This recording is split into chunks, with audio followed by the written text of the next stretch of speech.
Wired Unplugged. Hey everyone, and welcome to episode 20 of Wired Unplugged. I am Aaron, and unfortunately Jake is actually unplugged this week, but we are joined by two very special guests. We've called in the cavalry. We have Steve. Hello, Steve. Hello, how's it going? It's going. This is happening right now. Gaza, how's it going, mate? It's going all right, although I'm beginning to think that He's beginning to think. It's become I'm sentient. To think. It really hurts. I'm beginning to think that you and Jake are actually the same person, because I've never been on a podcast with both of you at the same time before. It's always either one or the other. So yeah, the really interesting thing is I'm not going to be on next week's. Oh, you kidding? Start the conspiracy theory. This is it. We're going to get dusted off again. Is it Jake wearing an Aaron mask, or is it Aaron wearing a Jake mask? The world will never know. Going all Ethan Hunt, Mission Impossible. The face reveal's coming. Which one's real? Mate. Nobody knows. Just pull it off on them, Leo. But anyway, if you do have an email that you would like to send, a topic for us to discuss, a question to ask, you can email unplugged@wiredproductions.com, or you can tweet Gary and Steve, these two chappies, on @wiredp. P for nice Productions. Nice tweets. We read them. We read everything, including those weird things that you send into your DMs. You know, just a tangent a little bit. I apologize. Tangent away. We actually did this the other week. I put out a tweet and it was basically like, "Hey y'all, my DMs are a bit dry. Send me something interesting." I saw so many feet. I saw so many feet. I don't even like feet, right? That's like the opposite of things. You tell the internet to send you things. You have to be very specific about what you want them to send you, because if you don't, they make assumptions, and they are not good ones. Well, Gary, listen, I'm not going to lie. We did an episode on Martha is Dead, and we spoke about, you know, the visual clarity of the game, and I went off on a tangent just as you did, and I was like, you know, you look at the cows and how good the cows look in the game. Now everyone thinks that I have a fetish for cows. Okay, so I feel very responsible for this. Yeah, because my bovine fetish. Yeah, it's bovine time. So all I'm hearing from this episode is that you're going to get a lot of cow videos, you know, and things like that, and you are getting so many feet pictures. I don't even like feet. I don't. If I could replace my feet with like anything, feet. Skis, trotters, roller skates. How do you feel about trotters, Gary? Let's mix both worlds together. Do cows have trotters? You know what? It's been a while, but I did enjoy hooves. They have hooves. Hooves. Yeah. Here we are. Anyway, we've gone off the rails already. Send your feet picture to Gary on unplugged@wiredproductions.com, or DM him on @wiredp. I cannot, even for the bit, I cannot emphasize enough how strongly I do not want that. Yeah, so don't do that, but maybe also do it. This is revenge for the cow thing, isn't it? Yes. I do feel responsible for it. Now we have. Oh yeah, sorry. Actually, yeah, that is your fault. We need to have words. Right. Look, I know you're into cows and that, but that don't mean we need beef.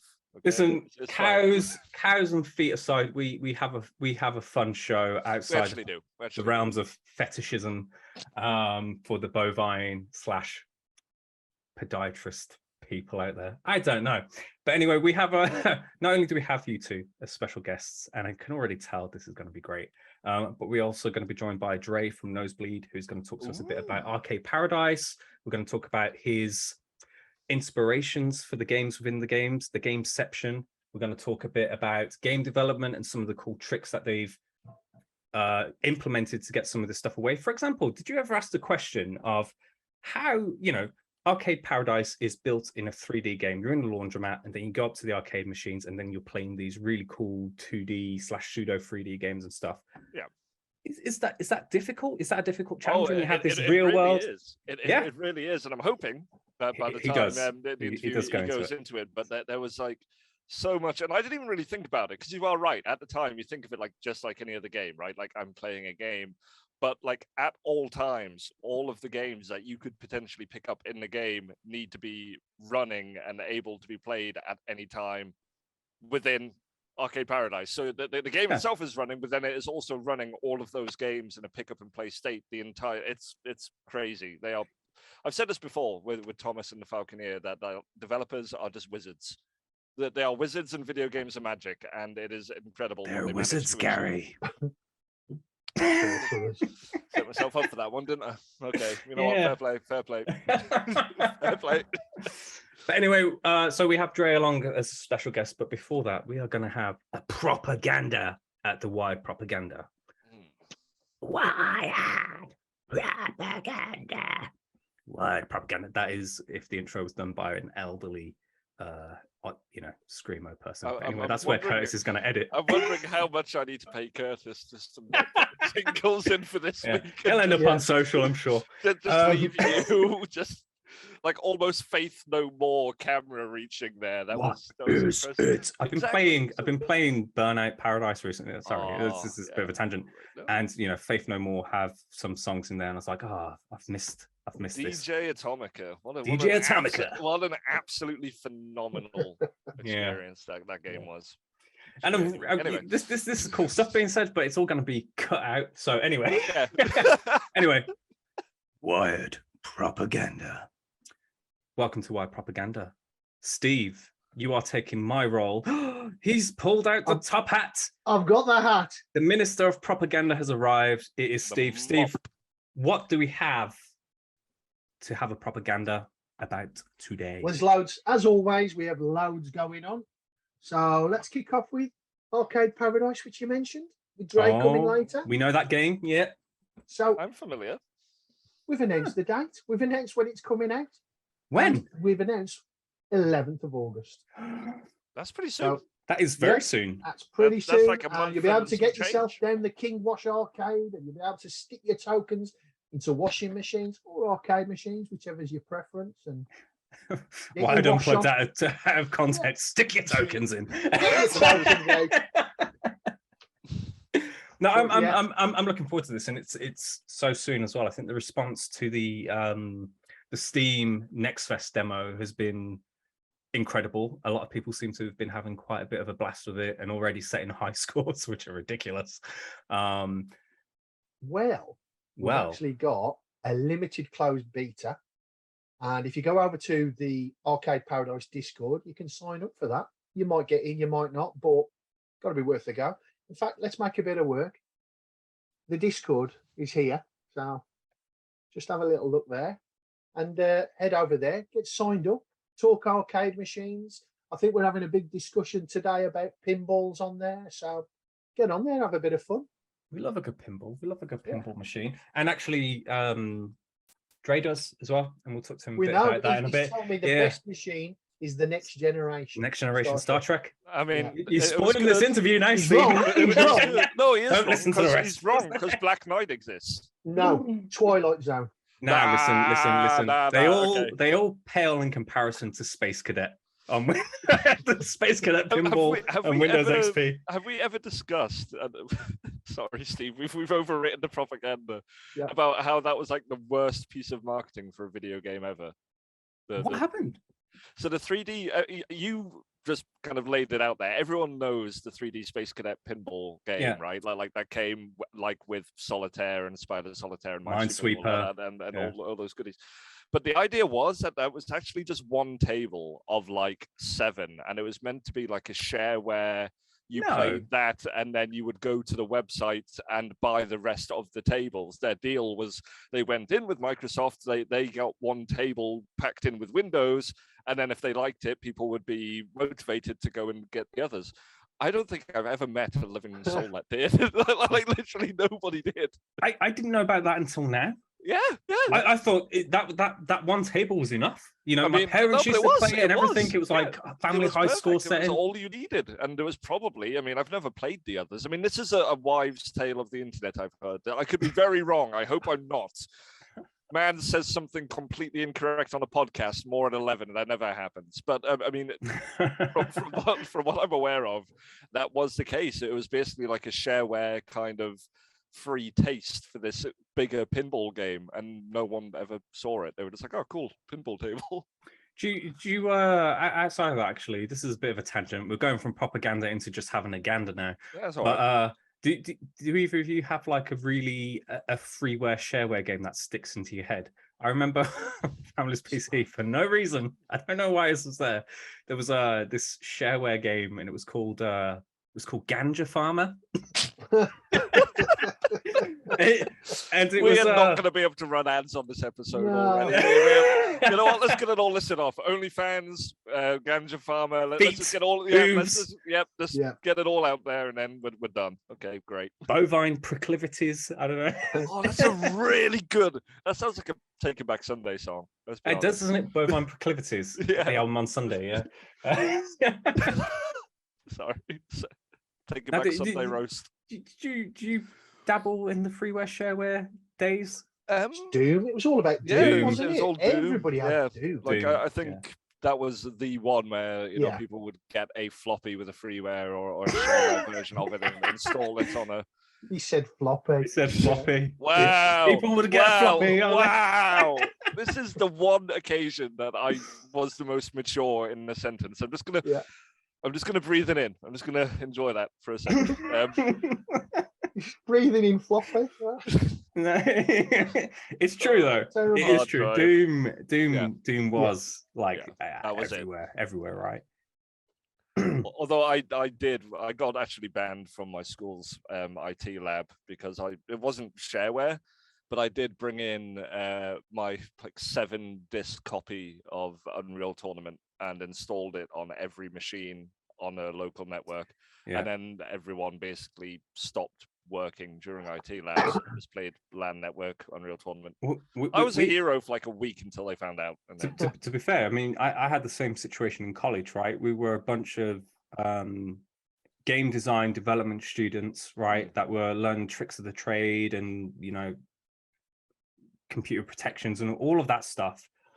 And the computers had very, very basic like protections on, and it was like, you're teaching us how to destroy all this stuff, and it's like, and you don't expect there to be like Unreal. I think there was what was it? There was a tennis game, a 3D tennis game, and a golf game as well. And we just it was great. It was good time. So it was like, listen, simpler if you're gonna teach us how to get around this stuff, you have to expect that we're gonna break the rules a little bit.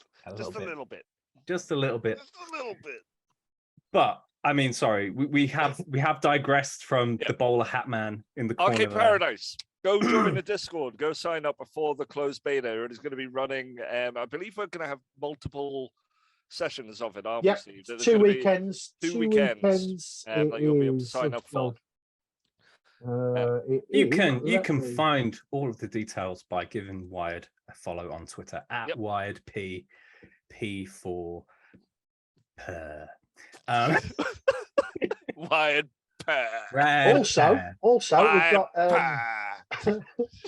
Also, we've got a new video series started about Arcade Paradise. Amazing.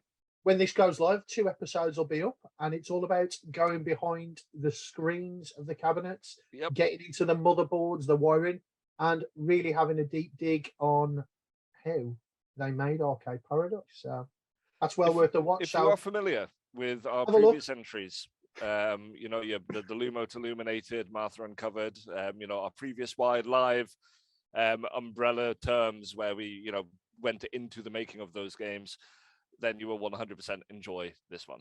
It's like that, except even more so, because being a UK-based studio, we were able to get the cameras right in there with them personally. We weren't relying so much on footage being sent in and kind of interviews a la like we're doing now. It was very much we're going to go over there, we're going to go to Nosebleed up in the fair north, and we're going to sit down with them, and we're going to build this series up around their development. So I personally, it's my favorite out of all the ones we've done so far.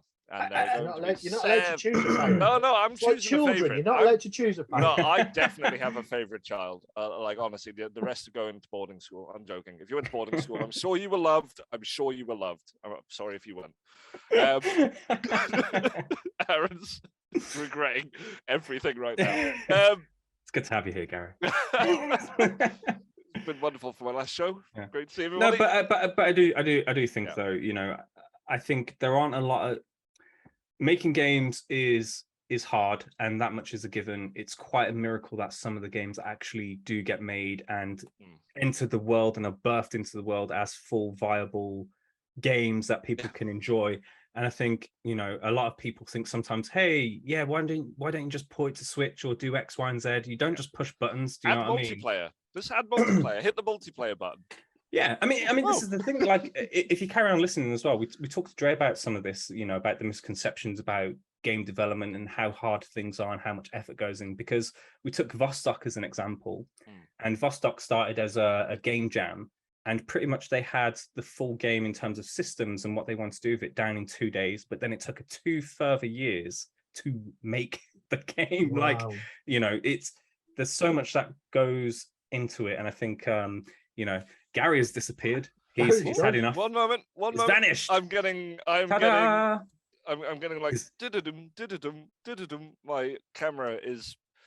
camera's being rude. Let me fix this, maybe. Stick another 50p in the meter, will you? Who's unplugged? Hey, stick in the floppy, Gary. Don't copy that floppy. That's it. This is them viruses. Yeah. Oh God, this is what happens when you use a shareware camera. Hang on a minute. Did you know, by the way, just tangentially, while I'm trying to fix this, you know that whole "you wouldn't steal" advert? Oh yeah. Where it's like, you know, you wouldn't steal a car and all that kind of stuff. Yeah. You know that they actually got like done because they didn't have the commercial license to use the music they used for that advert. Because they didn't have what? Sorry, they didn't have the commercial license to use the music. In the advert. So the irony! The irony of the, you know, you're winning pirate music, but we're not actually allowed to use this. Oh no, we're in trouble. All right, my camera is. Isn't it ironic? Don't you think? It's like rain on your wedding day. It's a free ride. It's not ironic though, is it? That's just bad luck. It is bad luck. It is. Yeah. I mean, I suppose it's ironic if you're Ian McCaskill. So it's not ironic for a normal person. Yeah, that was a cut. Yeah, well, it's not ironic that it rains on your wedding day. It's just really bad luck. It's just like, oh well. Yeah, you just don't. The irony of that song is she doesn't know what the word ironic means. That is ironic, don't you think? Right, I need to get my camera back on because this is this is too much, man. Unplug it. Plug it back in. We are wired unplugged. Yeah, I mean that is true. So I'm literally. Hey, there we go. The return. Technical difficulties. Yes. Okay, so I'm guessing we will have had to have cut that bit out. No, it's all staying in. I think you keep that in. We keep it. Curtis is going to edit a nice picture of Gary doing some little mouth thing. It'll be fine. Yeah, do it like that. Yeah, maybe like a test card style. Yeah. No, like what? Like the pitch your voice up and everything. The one in the circle, which is holding a clown and a chalkboard. Clown and a chalkboard. Yeah. Did anyone find that absolutely horrific? It's terrifying. It is terrifying. I don't know why games haven't played on that more. I'm going to be honest. Like. That's like that would be the biggest horrific thing for me, to walk in a room and then that just pops up on a TV. I'd be like, oh. So do you not like clowns? Is that I have nothing wrong with clowns. There was just something about the colours and a little smiling girl in the centre with a clown. I have nothing against clowns, but it's just weird. It's like, what a weird thing to just put on a screen. Why? Yeah. Why is there something about the clown and the girl that is a technical thing? Or what was the focus of that picture? Was it the girl? Was it the noughts and crosses? Was it the clown? I thought it was the colours around the side, so you could just check your tracking and your set up. Maybe it was a test card. Yeah. That makes sense. But instead, it turned out to be a purveyor of nightmares for many around the country. So, Steve, we've got more gander to propaganda. More propaganda. There's always more propaganda. Hit me. It's Friday today. It's launched today. Stadia Pro. Those Who Remain is out. Speaking of scary stuff. Yeah. I was going to say, actually, because, you know, there are some scenes in that game where, you know, you're in a hotel room and then the TV turns on. That, like, don't get me wrong, it's a jolty moment. But for me, if they put that little clown and the girl on that screen, dial it up to 100, I'm like, no. Maybe it'll make the Redux version, Yeah. Maybe. Like the director's cut. Specifically for the UK audience, No, specifically for Aaron. It's just literally you. Yeah, I'll talk to the brothers and see if they can make it happen. Yeah. That could work. Well, no, that is out now as of first thing this morning, I believe. Nice and early, 7:00 a.m. your local time. For those of you with the Stadia Pro subscription, you can go play it as part of your subscription package. For those of you that don't have Pro, and we should probably have a link to this in the description below, there is a relatively snazzy little new incentive called Click to Play being put together by Stadia, where you can basically, you don't have a Pro subscription, cool, go play the game for half an hour. It's kind of like demos, but easy. That's very cool. You don't need to download them. You don't have to worry about hardware or anything like that. It's just a case of, can this thing run Stadia type, process on it? Yep, great, cool. I'm going to click on this link. It's going to put me in control of the game. I'll play for half an hour. Did I like that? Yep. Okay, I'm going to go buy it or get my Pro sub, or whichever you prefer. So I do also think as well the first 30 minutes of Those Who Remain is pretty banging as well. It's a good 30 minutes. It's a real good 30 minutes. But I guess I guess it's been a hot minute since we've spoken about Those Who Remain. It's out on other formats and new to Stadia now, which is great that more people can discover the beauty and the terror of the game. But Gary, I guess in a nutshell, how would you describe Those Who Remain? So it's quite interesting because it is a horror game at its core, but it is way more of a puzzle game than I think most people would initially anticipate. It's combat free, so for those of you that like the kind of more vulnerable feeling survival scenarios, that will be right up your alley. The idea is that you are a gentleman called Edward, who is not a very nice man. The general story of Those Who Remain is all about how that everyone is kind of flawed in their own ways, and learning about whether it is possible to forgive people for some things and not others. There's a whole morality system that comes into play, multiple endings, so on and so forth. But the general feel of the game is it's very small town Americana. It's very Twin Peaks. It's very Alan Wakey feeling. Yeah. Lots of mountains and trees and kind of simple folk in simple small communities, and everything's gone horribly wrong. Everything is coated in shadow. No one can remember when the sun last rose, and there's been this horrible, horrible tragedy that has occurred. And our wayward hero Edward is kind of caught up in the midst of it all and trying to make his way through his own personal traumas that are occurring. And at the same time, kind of getting pulled into a wider tragedy that kind of involves a lot of central figures within the town. And then that's basically the story premise of it. But it's very, more focused on evading creatures, solving puzzles, staying in the light, as the tagline does employ you to do. Exactly, just like that. And basically trying to avoid going into areas of darkness, because that's where the danger is. Bad things happen when you go into the dark. So if you enjoy puzzles, if you enjoy survival, if you enjoy nice morality-based decision-making and, story thinking of that nature, then go give it a try. You'll enjoy it. Listen, I need to say that I know a lot of people predominantly listen to this podcast because it is a podcast on podcast services. But if you get a chance to check out the YouTube version of this, that was just an incredible performance by Gary there. Oh, really? Shakespearean. In delivery, in the emotive nature of it all. I was on autopilot there. I was on autopilot. Honestly, I can't decide whether I've got like the full-on like Nicolas Cage, just auto expression, wacky waving arm. You know how he just eats up every scene. I can't decide if it's a good or a bad thing yet, but it's a good thing. It's a good thing. Yeah, I was mesmerized, but we've got one more piece of propaganda, right, Steve? What is it? Yeah, one more. Hang on. One more thing. Is this our one more thing? What is in that sleeve? I've got the Lamote test pressing. What's a test pressing for those at home, Steve, like me? A test pressing I don't know what a test pressing is. The first pressings that we get from vinyl, just to make sure that they've actually recorded right. It sounds good. It sounds glorious. It does sound amazing. Does that happen often? Is it like 90s era guitar type thing where you'll open a vinyl expecting it to be Lamote and it ends up being the soundtrack to Taxi Driver or something? I'm not sure about the soundtrack to Taxi Driver, but honestly, this Lamote soundtrack is absolutely amazing. I've stuck it on today just to test press it. and it is probably the best soundtrack I've ever had to work to. Yeah, it's just so gentle in the background, and it just lets you, like it calming work spa.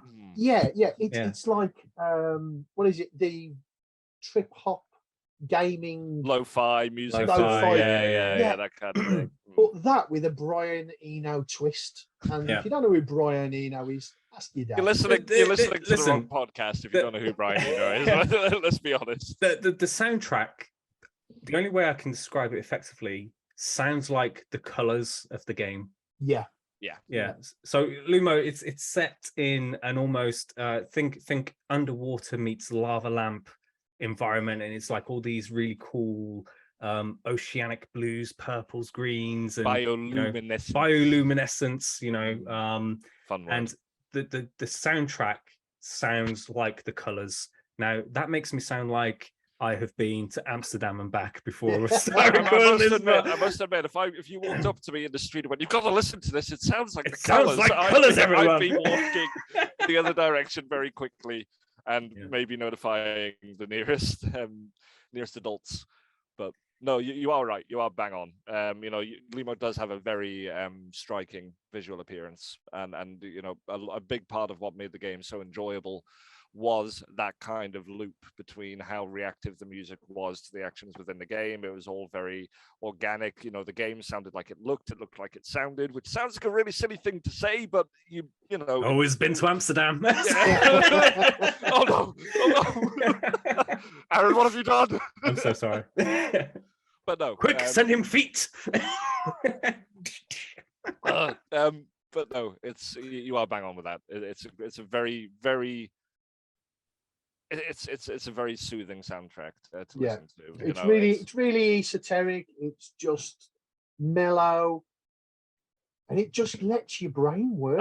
I'm going to put a point of contact that actually, because we've had it on in the office here today, while we've been working along, and for an analog, and this is going to sound a little bit weird because I'm going to talk about a different game soundtrack, but I had that exact same feel that you've described with Lumo there, but with the FTL soundtrack, which for me has been my productivity soundtrack for the longest time. If I ever needed to crunch something, it was, I'm going to listen to the FTL soundtrack, because it's an obtrusive, it's got a good amount of just variation in its pitch, it's nice, it's jingly, it sits in the background, it's got a good amount of pace shifts and whatnot. It's a very, very great, I need to be productive, but I need something on. And Lumo, I am absolutely desperate for them to reprint the FTL soundtrack. So if they're watching, please reprint it. Yeah, do it. It goes for an absolute fortune now. And do Breach as well. Into the Breach had a really good soundtrack as well, actually. That had a great one. Gents. The same. Gents, thank you for taking us through the propaganda. Shall we get onto the news? Oh, go on then. Okay. And then this is where the jingle comes in. News we saw from Google. News and blues. There's no blues here today. There's actually quite some good news to talk about.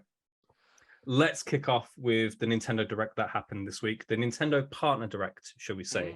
Not an official full Nintendo Direct. However, what I am going to say right up front is that it was incredibly fantastic. I think the breadth and variety of games that were on show, a lot of people's answers and prayers being answered of, yes, we're getting 3 different Persona games on Switch that I can play whilst I, relieve myself in the toilet.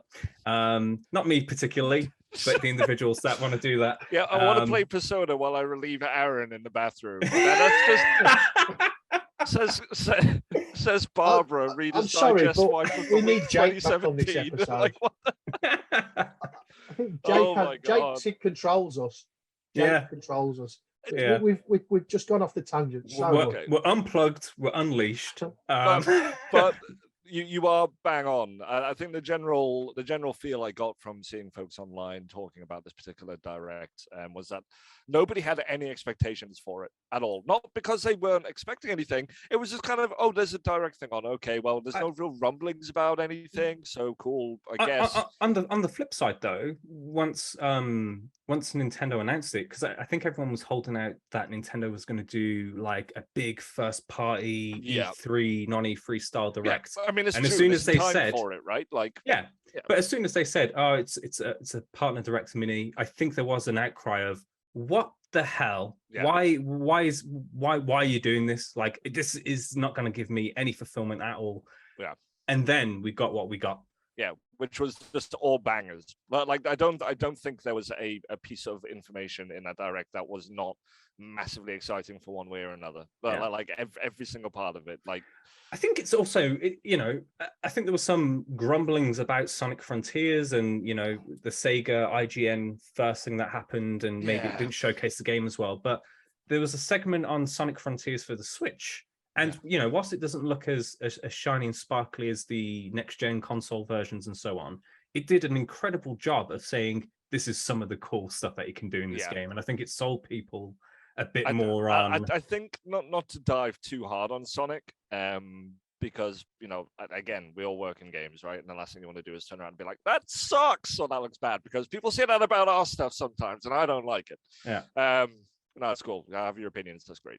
Just be constructive with them. But I think with Sonic Frontiers, the one thing that I can't undo my head yet, I need to see more wacky stuff. I need to see weird stuff, because at the moment, it's going to sound super odd.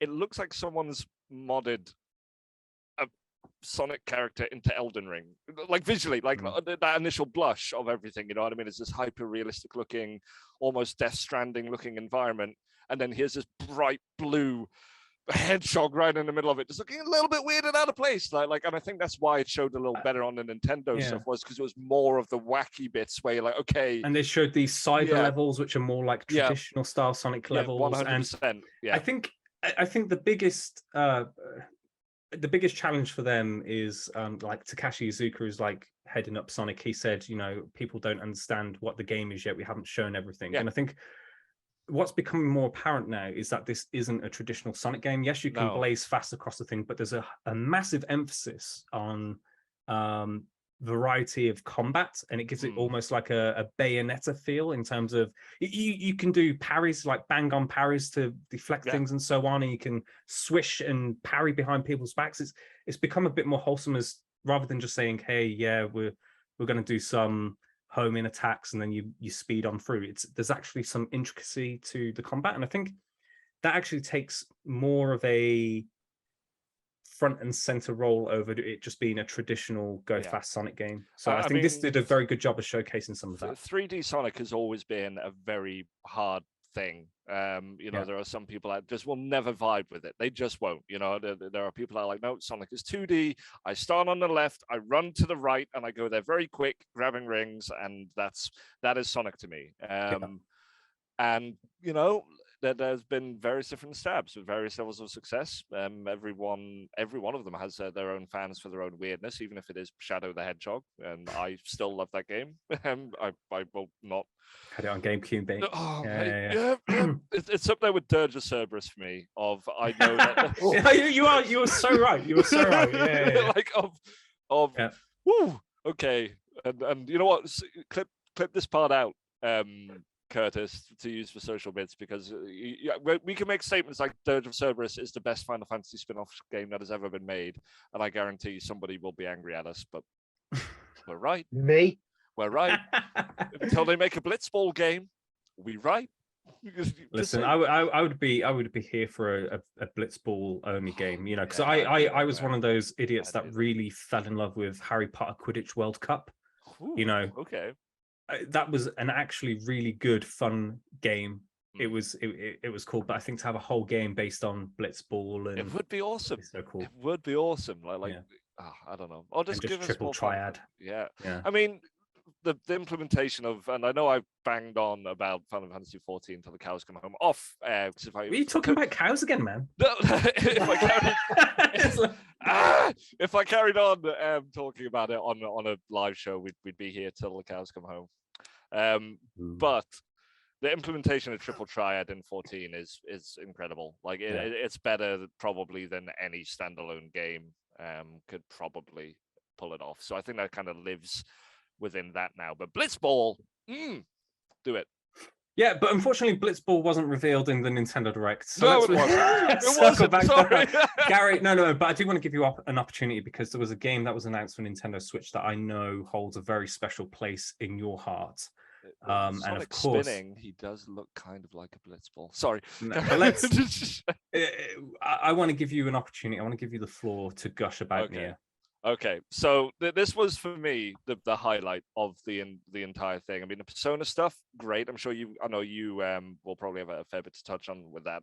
Absolutely chuffed for Persona fans to finally be able to kind of get some of the newer titles on that. But Nier Automata, what like I was not expecting a Switch reveal for that game. I genuinely wasn't. I'm going to be completely honest with you. It didn't seem like the format for it, but I am so happy that there are very few games out there in this world, in this life, that I wish I could delete from my brain and just completely experience for the first time all over again without any prior knowledge.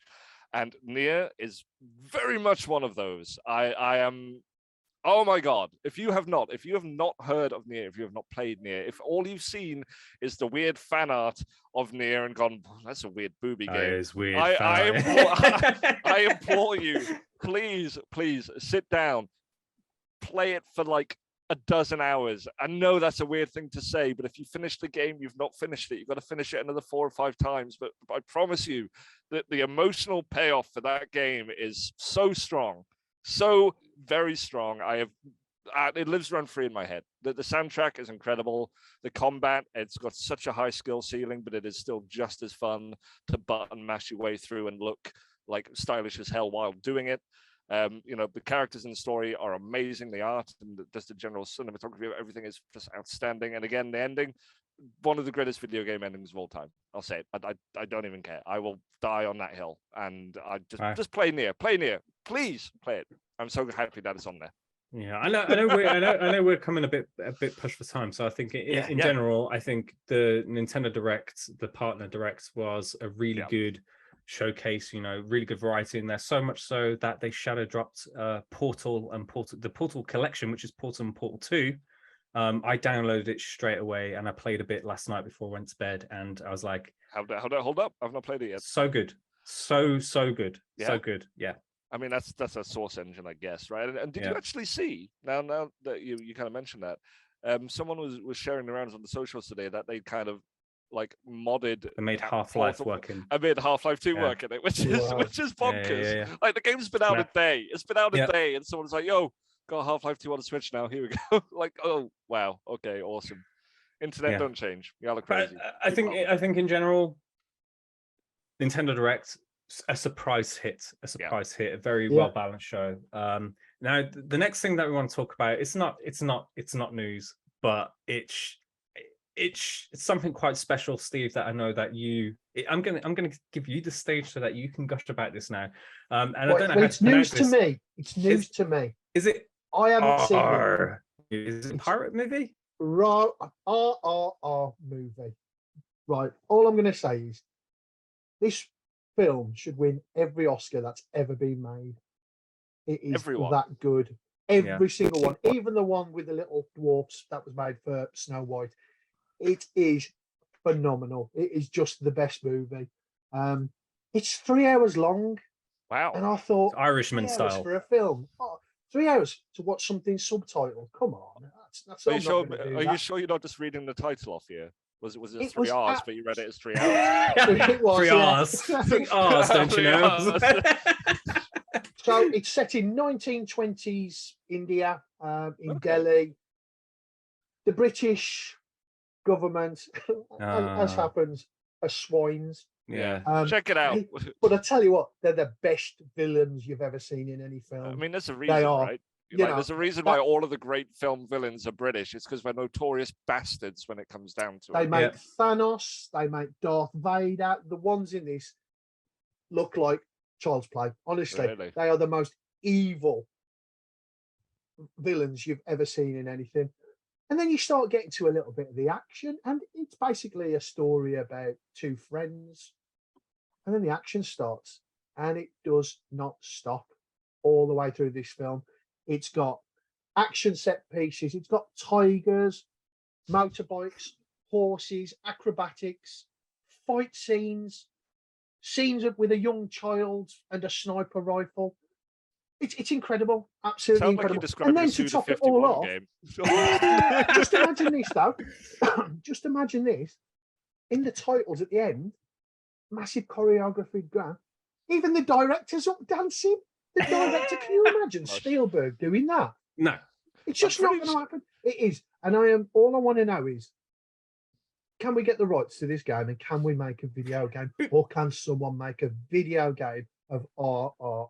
Before we go into this, though, so I think there was a tweet from Wired that was quite picked up quite well, and didn't people involved in the film share that as well, and comment and so on? That's pretty cool. We should send an email out to them and just be like, yo, we're serious though. No, but seriously, I mean, honestly, it would make the best. I mean, you could have Dance Revolution sections with the choreography. You could have you've literally got a fighting game in there. You've got platformer levels. You've got everything you could want in a video game. And then there's this beautiful story of two friends, and then it goes into sort of like Hinduism. It's just honestly the best film. For your homework, I want you both to watch it this weekend. No, so I'm not gonna lie. I think the first tweet I saw about you, where you were just like, "This is amazing." I whacked it on my wish list before we started recording. Actually, Gary, before you got here, I was talking to Steve that at the moment I suck with my time because I'm planning a bunch of life stuff and whatnot, and it took us 3 nights to watch the whole of Interview with a Vampire. That's 3 nights. That's a really long interview. Yeah, it was. that vampire ain't didn't get the job. No, but like, you suck. This is one that I know is I'm going to absolutely love it as well, just because of how beautifully visual it looks as well, and it's got its own unique flavor, and I think there's a lot of staleness in the movie industry at the moment, and the fact that I mean, you look at the content that's coming in from Korea as well, like all those TV shows and so on that are massive, and they're very distinct and beautiful, and they tell their own stories, and let's be honest, with Korean stuff, it's all political. There's that thing in the middle. But what I will say as well, though, is that obviously I put a tweet out mentioning RRR. Yeah. The fans of the film came back into our DMs. I saw it was incredible. And it was here is a list of other films you are going to love. And there's like a list of 50 films. Yeah, that was a long list. Absolutely brilliant. That's it. I'm converted. It is the way forward. That's it. Forget the MCU and all that. Rubbish. Absolute rubbish. Get on RRR. Yeah. It's all right. It's worth a watch. Steve, you mentioned and hopefully the people involved in the film do listen to this, because you mentioned, hey, let's work out what a video game for this movie could be. In your opinion, you already mentioned about there's different ways you could break up the game and have like this very multifaceted type of video game. The way you're describing it, I imagine it like almost Yakuza / like or even if you wanted to go a little smaller scale, like do you remember the old true crime games? Yes. Streets of LA. Streets of LA. What a great. All I remember was that was the first time that I'd heard Deftones actually was in the game, because they had Minerva on the soundtrack for that, and I was like, wow, that's a cool song. Who do you think who could you think of like good people that could make this, in terms of, I mean, ways they could fuse some games they've made before in some way? I'm not saying copy and paste, but like, who do you think would be a good fit to get something like this away? Who did Monkey? Monkey? Journey to the West. Was that the one that Andy Serkis was in? Andy Serkis, yeah. That was published by Bandai Namco, right? But it was it's Ninja Theory, isn't it? Oh yeah, Ninja Theory. Yeah, it was. There we go then, sorted. Oh wow, they could do that justice. They do a really good one. Yeah. Because obviously that itself, that Journey to the West, was it? Yeah. Whatever it was. What a great game. That obviously was dealing with legends. Yeah. Like fictitious historical facts. Monkey guards and... That's it, yeah. So, you know, and that was handled really well. I'd love someone to give that game also got like companionship relationships across very well as well. Yeah. I was also thinking maybe the folks who made Shadow of the Colossus and Ico. Yes. Yeah. But also, so. I think, as Gary mentioned as well, Suda 51, Grasshopper. Oh God! I think that what could be. What you're saying is, it would not be subtle. It would not be subtle. Multiple versions of RRR, or we combine the three of those entities and they each add and contribute a different... Yeah, you know what I would love? That would be perfect, because the film is the two biggest actors in Indian cinema and the biggest director. Literally, their initials are RRR. It was a working title. It's got nothing. It doesn't sort of go. It was a working title, and they went, actually, we'll stick with it. So get three of the biggest studios to work together on a game. Do that. You know what I would actually really like is that you know those films you get, those like mini Rockstar, Rocksteady, those mini movie project or comic things where they'll be like, oh, here's like you know, like a 7-minute film, and like each minute is done by a different director or a different artist or whatever. Like literally just do that for a game. Like get the script and like the story and plot of a game, and then be like, all right, Rocksteady, you've got chapter 1. You know, Nosebleed, you've got chapter 2. Thomas Sally, you've got chapter 3. You know, and just let them just stick it all together and just see what happens. Yeah. It would be weird. We should do that. Leo. So we are open to taking on this challenge. Is that what we're saying? I mean, absolutely. Yeah. And where can they get in touch? Call director, movie maestros. You can get in touch with us at unplugged@wiredproductions.com, or tweet Gary and Steve on @wiredp, P4 not R. And you know, let's work this out. Let's work this out. But anyway, Steve, thanks a lot for gushing about I can't wait to watch it. It genuinely is on my watch list. It might take me a week to watch it, but you know, I am gonna make sure that it happens. It'll be one sitting, I promise you. Yeah. No, I'm it's probably gonna happen tonight now. Yeah, it's gonna happen. Okay, it's gonna happen. That's what I'm gonna do. I'm gonna make a pizza and I'm gonna watch What are you having on your pizza? Well, do you know, when it comes to pizza making, I was one of those folks that used to get a lot of freezer pizzas back in the day, right? And I would just cook them as they were. And that is the biggest mistake you could ever make. Now what I do is I still buy frozen pizzas, nice frozen pizzas, and then I top them up with my own toppings and my own different types of cheeses and stuff. That's the way. I love that. That's the way. Yeah, and so you're listening to the Pizza Podcast. But it is now time to move on to our interview section with Dre from Nosebleed, who's going to talk all about Arcade Paradise, his first ever arcade game, his first video game ever, and some of the developer secrets from behind the scenes. So enjoy. Okay, so we're in the interview section of the show, and we are joined by Dre and Wilbur the cat. Hello, Dre. Oh, he's just left. He's just leaving. Wilbur is like, nah, it's not happening today. So Dre, obviously you are from Nosebleed. For those that do not know you, that haven't had the pleasure of meeting you on the evening in the darkness of Gamescom at the pub, tell us a little bit about yourself and a bit about Nosebleed. I'm Dre, creative director and CEO at Nosebleed Interactive. Wearer of cool jackets. Wearer of Primark jackets. Strong, I've been making games since my first official credit was on the GameCube version of Big Mother Truckers. No. Yeah, it's not the high point of my career. It's also not the low point either. What is the low point? That came with Big Mother Truckers 2, Truck Me Harder. Truck Me Harder. Was that the actual name of the game? Truck Me Harder. That was the subtitle, yeah. Big Mother Truckers 2, Truck Me Harder. Wow. That was around the year of like BMX XXX, right? I don't know if you remember that game. I do.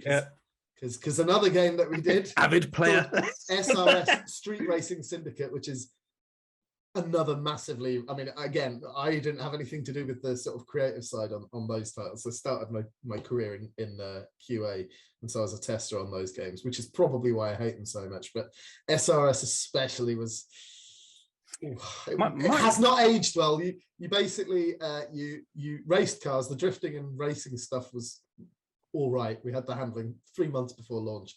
Handling was much better, than someone decided to change it all, and it was not as good.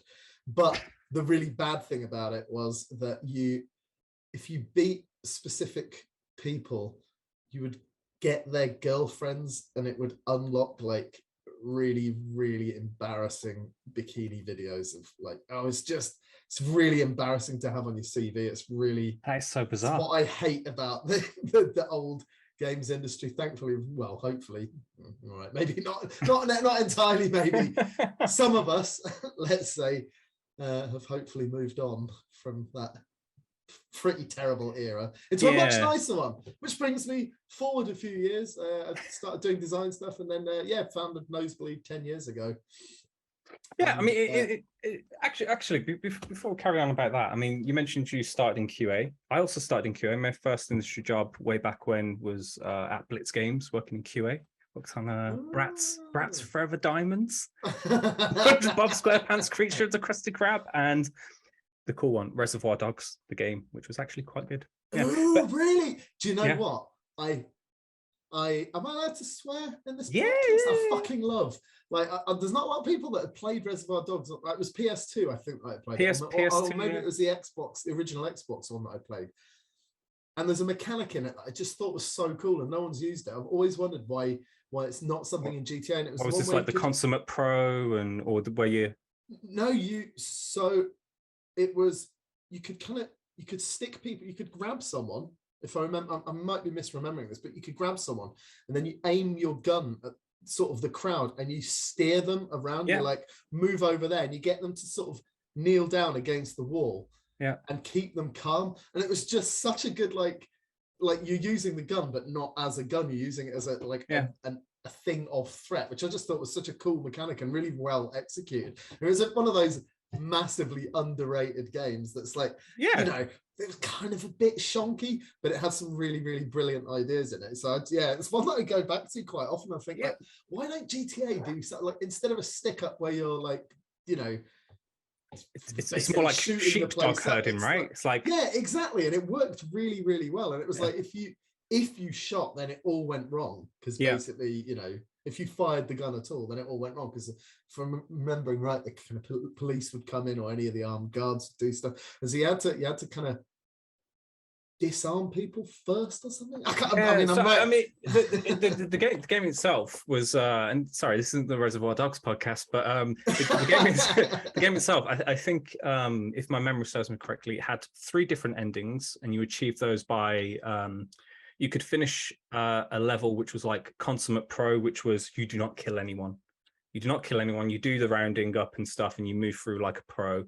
There is one where you know, cock up a bit, and one where you just go all out destruction, and the ending would change based on those things as well. So there was like a purpose to playing in a smart way, but that was fun. Yeah, but it was one of those games, like, obviously games about movies, like there's, you know, they have historically not been that good, but there's a couple that are amazing. So like, I actually really, I never thought that much of the movie The Warriors, but the Rockstar game, where the tutorial is basically on the first like half an hour of the game is the movie, and then it's the rest of the game is like the actual sort of narrative.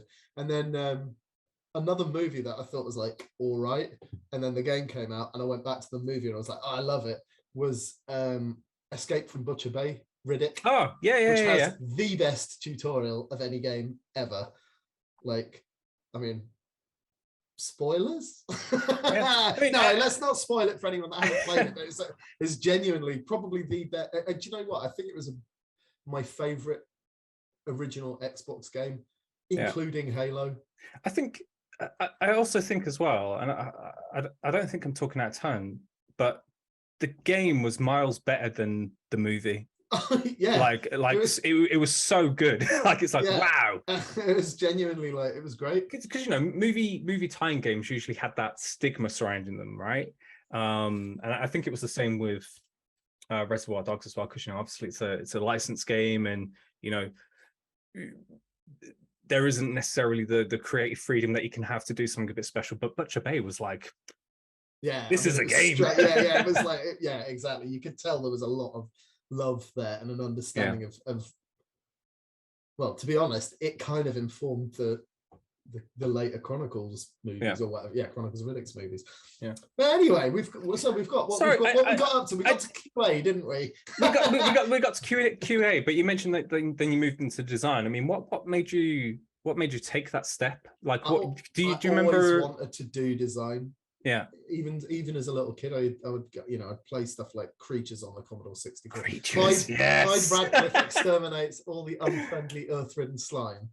Strong. I think that's what it stands for. But I used to like draw levels and stuff like that, and like Dizzy games, and like massive scrolls of paper. Dizzy Diag. Yeah. That's so. I know we mentioned Blitz Games. Oh, of course. The Oliver Twins. The Oliver Twins. Of course.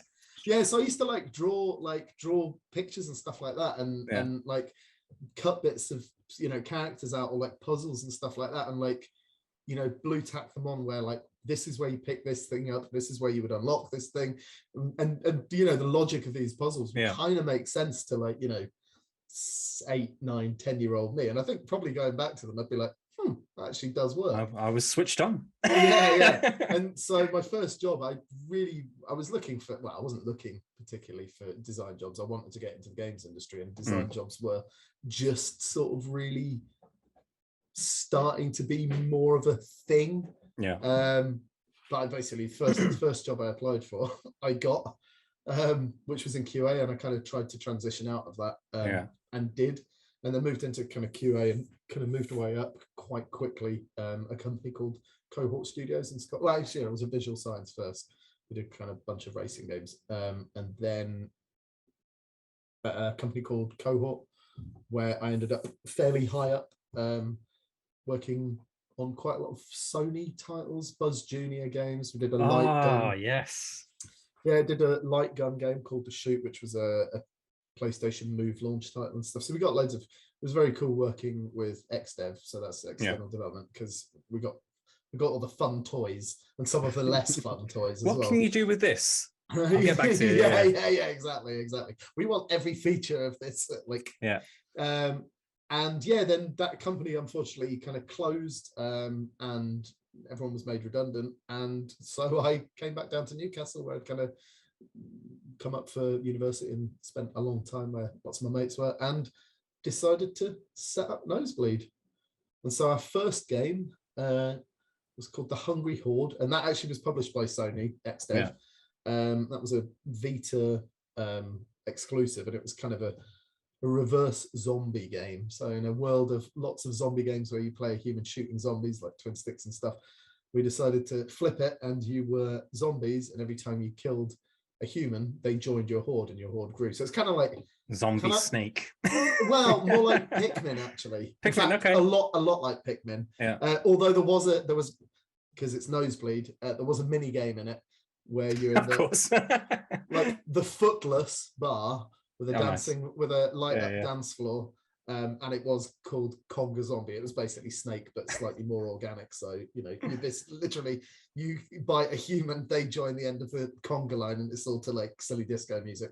So so that was the Hungry Horde. And actually in Arcade Paradise there's a few nods to it. So there's like posters on the walls, and there's Zombat 2, which is our top-down twin stick shooter, is a direct sort of sequel to Zombat, which was the twin stick top-down zombie shooter where you're a zombie playing an arcade game of a human shooting zombies. You are so meta. And actually that had a little mini game inside it, so it was a game in a game in a game. We've done the same again with AP. And then after that we started working on Vostok Inc. And that was on all platforms, and you guys published the Switch version, and then we got the rights back to all the other versions, and you now are the publishers of all versions. So yay! And then internally, that's internal projects, and obviously Arcade Paradise, which I'm sure we'll talk about. Yeah. And yeah, we've done kind of lots of work for hire and various non-games projects as well, which is quite good fun, because they pay the bills, but they're also quite a nice sort of change of pace. So we did quite a cool one recently that was it was like a Doctor Who experience somewhere in London. I've not been to it. Called Doctor Who Time Fracture or something like that. Oh yeah, I've heard about that. Yeah, so we did all of the interactives in that place. So when you go in, any of the touch screens, any of that stuff, we did all of that stuff, which is cool. That's awesome. We've done loads of weird little bits and bobs. But yeah, the big one, and definitely the biggest game we've done is Arcade Paradise, which I'm sure we'll talk a little bit about. We're going to talk a bit about that. Not too much. Just a little bit. Games. We'll glance across it, skimming stones. But going back to Vostok, though, I mean, that is an incredibly Moorish game. Like what was the a little bit more Vostok. Exactly. You know, you play for 10 minutes and then suddenly it's been 10 hours.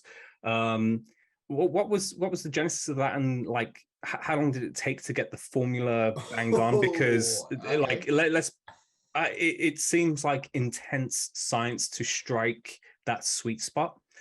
Because also let's not forget, and I don't know if you remember this, but you also got called out for Vostok by Masahiro Sakurai, the creator of Smash Brothers, the father of Kirby, in Famitsu magazine. That it was like his game of his year in terms of, you know, how addicted he was to it and how Moorish it was. I mean, that must have felt good. he liked it a lot, apparently. I mean, I still want Jimmy to be in Kirby in Smash. I mocked something up with like the Jimmy character fighting Kirby. But yeah, so this is a funny one. So we'd finished The Hungry Horde. Yeah. It had released. It was coming up for Christmas. And we just had some DLC, some like sort of winter themed DLC coming out we just finished it actually. And it was in submission. And there were 3 of us in the office, like everyone else has taken holidays, and we were like, should we do a bit of a like internal game jam rather than just sitting twiddling our thumbs? Like, let's just do something. Yeah. So we all I probably still have the document somewhere of like, here's a bunch of ideas. Like I always wanted to do the Gunstar Heroes like weapon matching system. Someone else was like, have you played Cookie Clicker? It's a stupid, dumb game, but I can't stop playing it. I was like, I'll have a look. And we also wanted to do something actiony because, you know, we tend to be quite action focused as a studio. So there's a bunch of ideas, and we were like, okay, what about if we smoosh some of these together? Did 2 days of game jam, and on PlayStation Vita, we were developing it for Vita to begin with. And we had a prototype that's not that different to our final game. It just took 2.5 years of polish and like balancing and all that sort of stuff to get it to the final game. But to be honest, the pre-production, well, not even the pre-production, but like the really quick game jam prototype had a lot of the core sort of principles. Like, it's in space, you land on planets, you build stuff on planets, which makes money. Your moolah. Your moolah. In fact, it was probably called moolah right to begin with. You can fly about, twin stick shooting, enemies kind of come and shoot at you. At one point, I think it was like endless, you know, completely open. And the joke was that we were going to be bigger than No Man's Sky, but obviously. But yeah, we decided against that because it just didn't suit what we were trying to do, because we wanted obviously with sort of idle games, in theory they're endless.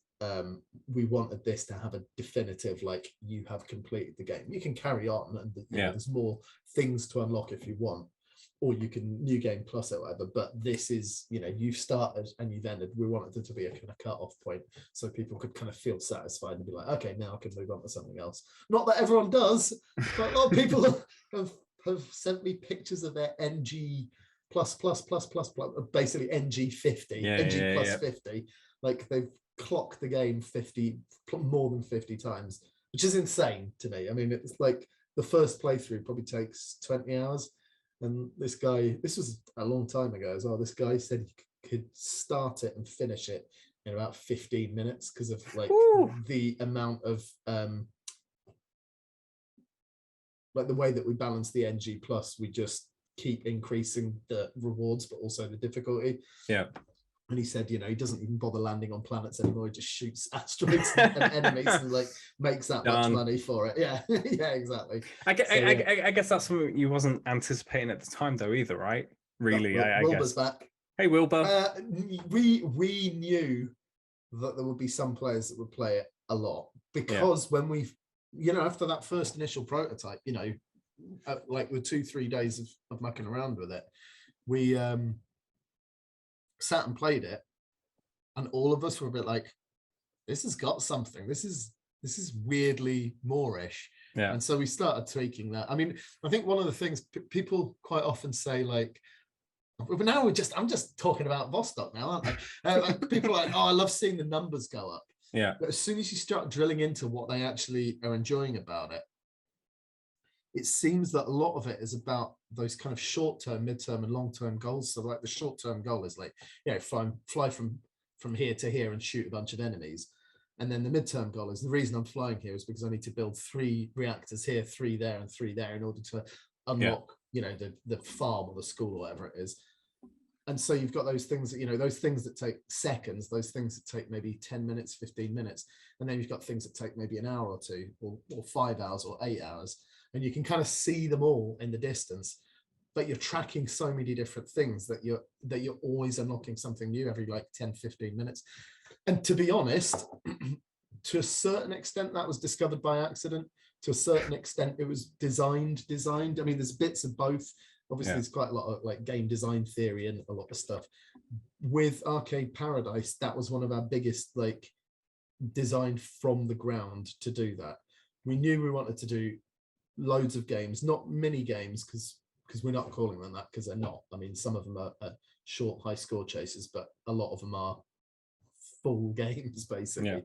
And we wanted, so obviously that's a core pillar, but we wanted it not to just be an arcade collection like you know, Capcom or whatever, which are great. They're awesome, but you put them on and you play them, and you know, if you don't like an arcade game, that's, you know, that's it.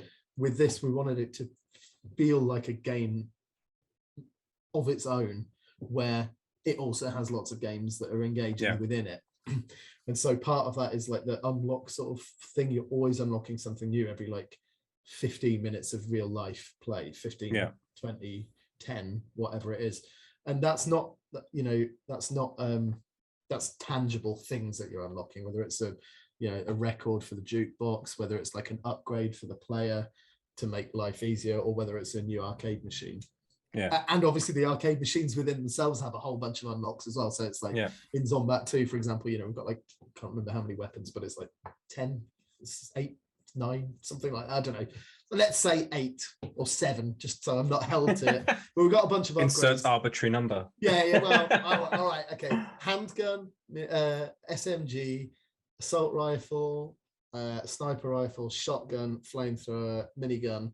Then you've got grenades and you've got airstrikes. So 9 upgrades that the player can get in that one game, and that takes a fair bit of playing it as well. So you're doing that, but at the same time you're unlocking this other thing, and time is going. So everything is making money, and so you've got all these kind of different things. So for people that enjoyed Vostok, I'm hoping they get that same like, I'll just play for 5 more minutes. Oh, I've got enough money to buy the next arcade machine.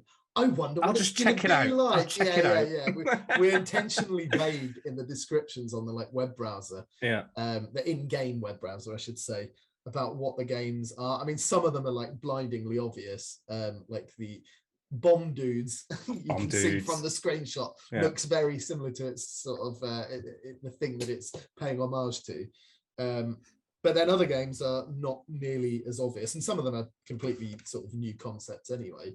But we try to be a little bit vague about it, so you're like, there's that excitement of like, oh, wonder what the next game is going to be. But what I really love about it as well, and we'll come on to this, is that, you know, there are games being paid homage to, but the thing that I love is you can jump into a game and be like, this feels like it could be a riff or a tip of the hat to this game, but then it develops even further than that, and it adds new nuance and different things to do, which I really love. We've tried to.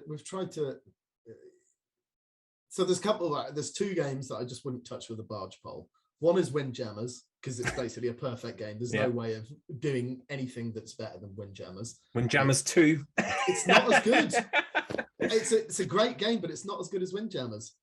Windjammers is pure and amazing. Do you think that is a nostalgic factor, that, you know, because of what Windjammers the original was to you, or is it just the functional playing them side by side? Windjammers,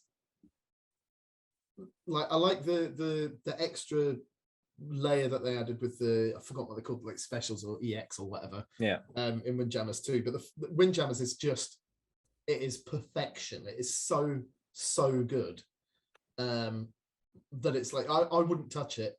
I wouldn't try to do anything, because you're just gonna do like a crappy knockoff of it if you try. Street Fighter 2 and all the basically Capcom fighting games or Neo Geo fighting games, or SNK I should say, fighting games, is another one that we didn't really go near, mainly because they would have taken the same amount of time that we took to do, you know, the whole of Arcade Paradise to do that justice, because like a good fighting game is really, really, I think people underestimate how hard it is to get right.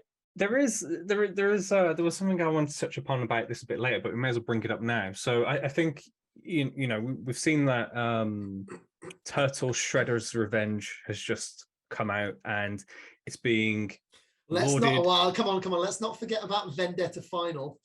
Well, of course. As well. Is it Final Vendetta? Is it Final? God, I think it's like Vendetta Final. Sorry, I'm just opening a web browser because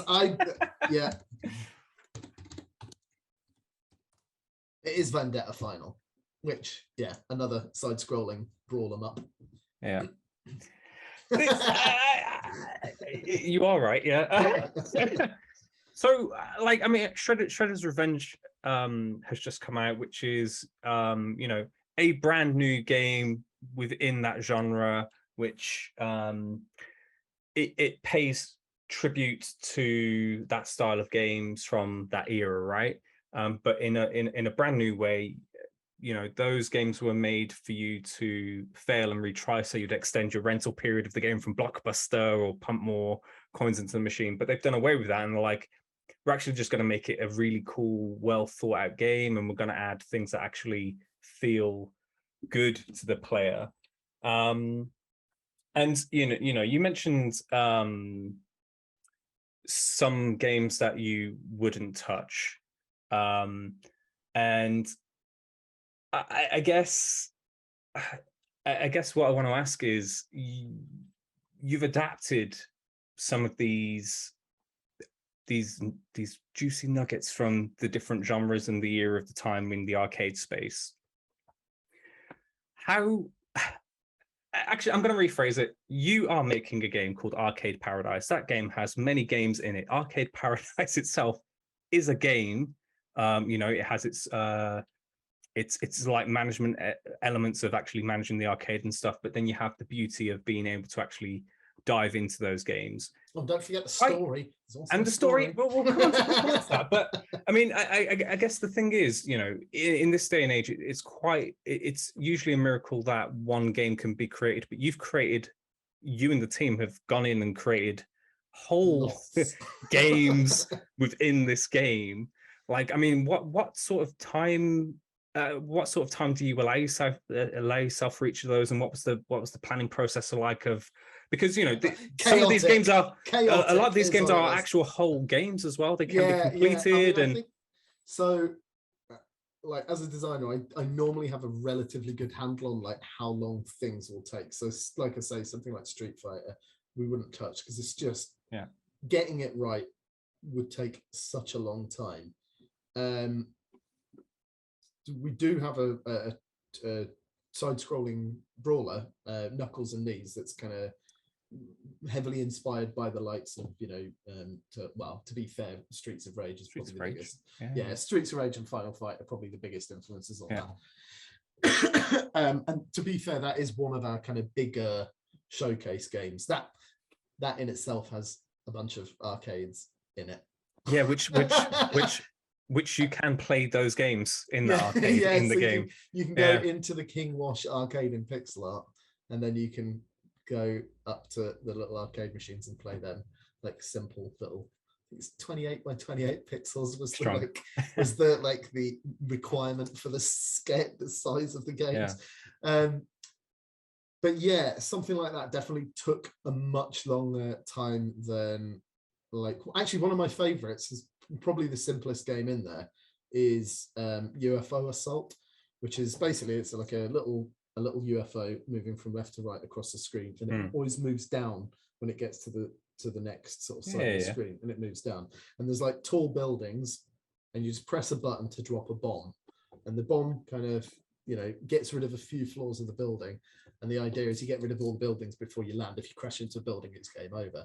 And it's a really, really simple game. The graphics are like proper 2-bit basically monochrome. Well, they're green and black, but sort of single color display, really, really kind of old school. And it took next to no time to get that up and running. Obviously, we've got like achievements and stuff with goals within it and various things that you have to do within it, which took a bit longer. But getting that first bit of gameplay up and running probably was a day and a bit, and then it's like tweaking it and getting it feeling nice, setting speeds and stuff like that, and adding some of the modern things that games like that wouldn't have had, but we miss these days. So when you drop a bomb, you've got like nice particles and some and bits of debris falling and screen shaking, all that sort of stuff, which back in the day you wouldn't have had. And that's one of the like really simple games. So, but it's one that I go to quite frequently just because of the sort of challenges of it. And we've got I think what we try and do is support some of the simpler games by adding different layers of stuff. So for example, I don't think we've actually talked about this at all, but basically we've got let's talk about it. There's a few of the games. So like I know your QA guys had a whiteboard with their top scores on Woodgal Jr. So Woodgal Jr. is a sort of spiritual, well no, in fact not even a spiritual successor in the Nosebleed world. It was released at the same time as Wood Guy Jr., which was one of the mini games in Vostok Inc. And so it's like a side by side, it's like Ms. Pac-Man and Pac-Man type, that sort of relationship. And so basically Woodgal Jr., you're basically chopping on one side of a tree and branches are coming down, you have to avoid. So it's one of those sort of more simple games that we've got in the thing. But on that one, once you beat a set threshold, you'll get an email to your PC in the office, and it will be someone who basically like an NPC type person who challenges you to a high score duel. And there's like a really long back and forth where you're basically essentially every time you beat your own score, they beat you by like 2 or 3 points. And so it's like the running man in Ocarina of Time. Exactly. But there's like a little bit of a narrative going on with this email exchange. So there's actually, there is a bit of a kind of a sort of, it's essentially a side quest, like a little RPG side quest. But so we kind of, and there's a few of the games that do that. Just again, because to kind of bring them up to the sort of same level as say Wood Guy Golf, which is basically a fully functional golf game. Yeah. Actually, that was probably the very first game in Arcade Paradise. If I go onto Perforce, which is our source control thing, basically where we store the game, the project isn't called Arcade Paradise or Retro Arcade or any of golf. No, it's called Wood Guy Golf. It's literally called Wood Guy Golf because that was the very first arcade game that we did. I have a question that I'm asking out of my own sheer curiosity, and I was never going to ask you. I've always wanted to ask you this because I actually think it's quite interesting. So, the base of Arcade Paradise is set in a 3D world. You're in a laundromat. You're walking around this laundromat in 3D. What technological mumbo jumbo is going on, or what challenges are you facing to actually then get the things produce arcade games? Yeah, to actually produce, because are they built in like a pseudo flat 3D or no? So well, it depends on the game, really. Yeah. Because obviously we've got 3D games in there as well as 2D games, and we've got some like sort of pseudo 3D game. Well, in fact, we've got a pseudo 3D racer. That one was a challenge just because of the way that it was built. But then we've got something like Woodgal Junior, which is like a sort of, it's a match 3, but it's got a sort of an overworld, and that's a 2D game, but with a 3D camera tilted and some of the assets tilted, so it looks like a Mode 7 sort of style. But essentially, the way that it works is the player like walking around, the first person player view is walking around. They walk up to an arcade cabinet, and then we have a second camera off somewhere, somewhere like a mile away or whatever, that is rendering a 2D camera that is rendering a 2D game, and that renders to a texture basically, and then we display that texture on the screen. Essentially, is the short version of it. How long did that take to crack? Was that something that's actually quite simple? It's relatively simple. I mean, it's so we use Unity, and it's kind of, it's not built in, but it's kind of People, I mean, you see it in loads of games. Loads of people use render texture and stuff. We just make really, really heavy use of it and do a few fancy things. For me, it was really important to get that sort of feeling. So for ages we were debating, and we do have a debug tool for it. So in Engine we can press, I think it's F7. God, I've not used it in ages, but basically we can, if you're in one of the arcade, like one of the non-physical arcade games, so one of the the ones that render to a screen, you can press F6 or F7, and it will turn that screen to just be full screen, no effects, just like pixel art, like clean pixel art, none of the post effects, none of the player camera, none of the environment, and so on. And so for ages we were like toying whether that should be something that we allow the player to do, but I think it's really important to give you that sort of sense of place that you are in this arcade, and you can hear the like cacophony of machines, and like you can see the reflections of stuff, and you can see the scan lines on you get the scan lines and the curve of the screen and everything. Exactly. I mean, it was really, we really did debate it for quite a long time whether we should kind of add this as a proper feature, but eventually we pretty much all were like, do you know what, no, it's just, we want the player to really feel that presence. And it feels like part of it. It feels cool, like knowing that you can. I mean, I don't know how many people know this that played the demo, but when you're in an arcade machine, if you use the right stick, which is your normal look around, you can look around the the cabinet and stuff like that. It's not like you are still physically present in that world. And actually, when you unlock the glasses upgrade, you can click the right thumbstick and you can zoom right in, so you can inspect the dot. Not dot matrix, the blooming CRT scan lines and sort of pixel things, which I always like. I love a bit of the detail. It's like the detail. So I'm going to be straight up with this question. I've heard you answer this question in many ways, so I've turned the question on its head, the phrasing of it. Which is your favorite child? I know people normally ask you, "Oh, which is your favorite game?" You're like, "It's like choosing between my favorite children." So come on. Eva is my favorite child. That's my daughter. who coincidentally did the artwork for the Llama game on the PDA. But which is my favorite game in Arcade Paradise. Blockchain. Okay, that was quicker. That was quicker than I expected. No, Blockchain, hands down. Is I remember straight up. I straight up on the internal leaderboard. You know, the online leaderboards we've got. Like my score is like 3 times that of the next person down, and that includes all your QA. And I stopped.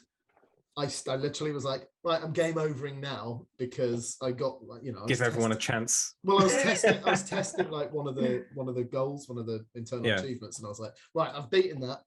Cool, done with this for now. It's so interesting that you say that as well, though, because I remember I think it was at PAX, and you were doing an interview. I think it was with Gerard from G4 TV. It was, and you were sat on the sofa, and I think he asked you the same question of what's your favorite game, and I think you said Blockchain again, and then you did a demo, and you sucked. I don't know if it was because you were in the spotlight and having to like talk as you played and stuff. And I think I was probably showing it off. I was probably not good at it. I mean, it's one that it's genuinely one that I can sit and relax and play. I think it's going to be my go-to Switch sitting on the sofa thing. Because it sort of doesn't. The one difficulty that we've got with Blockchain is it looks like it's hyper complicated. So it's this kind of puzzle game that's very, very heavily inspired by Drop 7, a game that I used to play on my phone loads, but you can't get it anymore. Zynga bought the company, bought the developer, bought the IP, and then shut it down, and you can't get it. So it's just like, come on, it was one of the best. Well, it's basically one of the best games of all time. But we added a whole bunch of stuff to it, like power-ups, and like kind of made things a bit nicer for the player, and obviously gave it a stupid sort of conspiracy theory story. And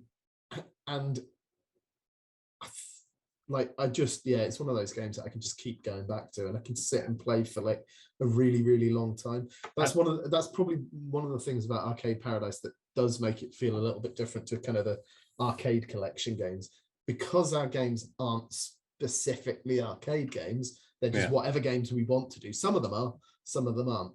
Something like Blockchain, I can sit and play for like maybe an hour on one go. That might last me an hour. Our in-game time is 1 minute equals 1 hour in world, and you leave at like the laundromat or laundrette and arcade close at 11 o'clock, and then you can dick about and do stuff up until 2 o'clock, and then you have to leave before 3. You have to leave and go home before 3 o'clock unless you pass out. But if you're in a machine, then you can play for as long as you like. And in theory, if you're playing it for an hour, that's like 4 days straight of playing a game. Got the red eyes. But we don't want to force players to play in specific ways. We want them to. I mean, in theory, you can play the whole game without really ever playing any arcade machines. Or conversely, you could play the whole game and never do any washing and just play arcade machines. And to be fair, actually, after probably the first extension, that is your fastest way to make money, is like completing goals on machines to raise their popularity, which then raises football and blah blah blah. Anyway, I'm getting the meta game into the nitty gritty of like balancing and sort of the game loop. I mean, I guess questions. Arcade Paradise. You have the laundromat that you've taken over. It's set in America. It's a very specific era. I mean, what kind of drew you to the era, I guess? I mean, obviously it allowed us to be really, it allowed, there's a few reasons actually. So obviously 90s is kind of on vogue, although we're now starting to get into the 2000s, but it allowed us to it's kind of cool. There's really good like sort of fashion and music influences from there, but we can draw on a much wider palette as well. So obviously the heyday of the arcades is kind of the 80s more than the 90s. The 90s is kind of when it starts waning, but we wanted to be able to do like a bigger palette of games. So we wanted to be able to do 3D games. We wanted to be able to do, you know, like dancing games. We wanted to be able to do stuff that's like, you know, visually more impressive than kind of the 8-bit era. And so that gave us the whole palette of like late 70s right up until kind of mid 90s, even a little bit later than that, if I'm honest. We just, you know, a bit of artistic license in there. Plus it meant that we could do stuff like have a desktop PC, the fake internet, like PDAs. The PDA, just kind of tech that's not like a million miles away from, you know, what young folks these days understand. I mean, it's very funny when you like on a lot of the threads and stuff like that, and actually even some of your QA to begin with, because obviously you can tell the ages of them. Because one of them was like, "Oh, when you pull out your phone," and I was like, phone? I mean, we do have a phone in the game. Yeah. That's, you know, Gerald, your dad calls you on it and you can listen to answer machine messages, but it's beige and it has no, you know, it has a number pad and rewind and fast forward and play buttons. Yeah. And it's like, you mean the PDA? And he was like, oh, right. Yeah. The PDA. The public display of affection. What the It was this device. Yeah. So I mean, yeah, like, you know, it just allowed us to kind of have a broad range of stuff. Plus, I was a teenager in the 90s, so like it's drawing. There's a lot of my life that's kind of influenced it, like, you know, kind of dead end jobs and music and like, you know, there is a really good segue in that, because I'm quite curious to know what your arcade experience was growing up, because for me, I think there was a Pac-Man machine in the local chippy, but the chip shop itself was very narrow, so you could never play it just because there'd always be a massive line and they'd just end up switching it off. And then I guess the only other time that I really got to go to arcades in my youth was if we ever went on a family day trip, seaside visit, go to Devon or Cornwall, and you know, get on those 2p machines. And so I've got a few different ones. So my very first memory of any game at all was, sorry, I've just got a phone call. I will dingy this. Unfortunately, I also have it on my watch.